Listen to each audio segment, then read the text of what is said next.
Russell's viper মারলে অথবা জীবিত ধরলে 50,000 টাকা পুরস্কার। ফরিদপুরে আওয়ামী লীগ নেতার এই ঘোষণার পরদিনই সাপ ধরে নিয়ে আসেন রেজাউল নামের এক যুবক। তবে পুরস্কার পাওয়া হয়নি তার। বন বিভাগ বলছে এরকম কাজ বন্যপ্রাণী সংরক্ষণ আইনের লঙ্ঘন।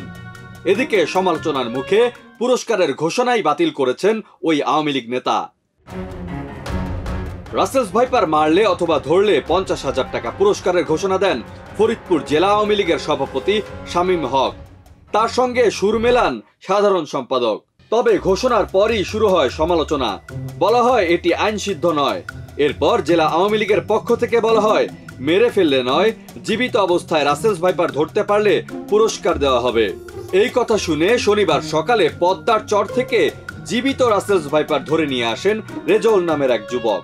শনিবার সন্ধ্যায় পাতিলের ভেতর জীবিত রাসেলস ভাইপার নিয়ে ফরিদপুর প্রেস ক্লাবের সামনে আসেন রেজাউল।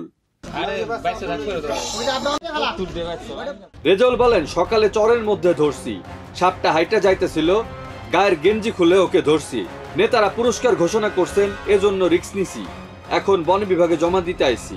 রবিবার দুপুরে ফরিদপুরের বন বিভাগের অফিসে সাপটি নিয়ে গেলে রেজাউলকে সাপ সহ ফেরত পাঠিয়ে দেওয়া হয়। ফরিদপুরের বিভাগীয় বন কর্মকর্তা গোলাম কুদ্দুস ভুইয়া বলেন, এ ধরনের পুরস্কার ঘোষণা করাটাই তো অবৈধ, মানুষকে ঝুঁকির মধ্যে ফেলা।